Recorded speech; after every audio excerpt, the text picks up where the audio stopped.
చేసి ఈ వీడియోను పూర్తిగా చూడండి.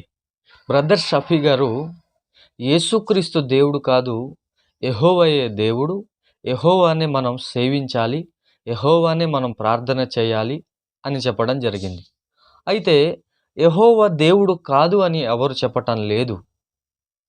అసలు ఏంటి, మనం యేసుక్రీస్తుని ఎందుకు విశ్వసిస్తున్నాం, యేసుక్రీస్తుని ఎందుకు మనం దేవుడని చెప్పుకుంటున్నాం అని చెప్పటానికి కొన్ని మాటలు నేను చెప్పదలుచుకున్నాను.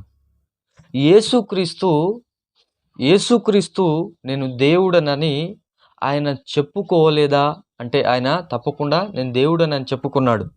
ఏంటి సందర్భం అంటే, ఆయన యోహాను సువార్త 10:33 నేను దేవుడనను, నేను దేవుని కుమారుడను అని అంటున్నాడు. తర్వాత అదే యోహాను సువార్తలో 3:16 అద్వితీయ కుమారుని యందు విశ్వాసించు ప్రతివాడు నిత్య జీవము పొందును.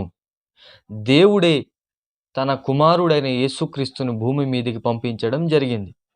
అక్కడ నేను దేవుని కుమారుడను అంటే నేను దేవుడను అని చెప్పుకుంటున్నాడు. ఇక్కడ కూడా దేవుని కుమారుడుగా మనం చూస్తున్నాం.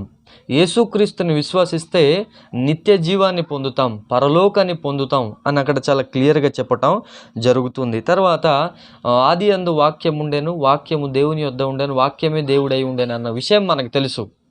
అంటే వాక్యము దేవుడై ఉన్నాడు. ఓకే, ఇప్పుడు ఆ వాక్యము శరీరధారిగా భూమి మీదకి రావటం జరిగింది అని యోహాను సువార్త 1:14 మనం చూస్తాం.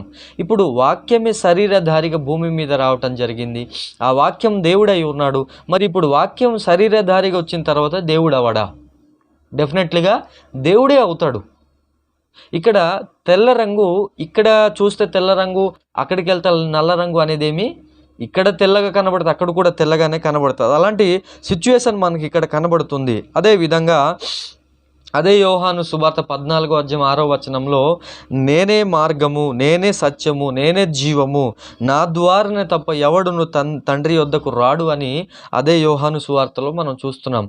నేనే మార్గాన్ని అంటే నా ద్వారా తప్ప ఎవడును తండ్రి దగ్గరికి చేరడు అంటే ఈయన ఎంత విలువైన వ్యక్తియో మనం అర్థం చేసుకో.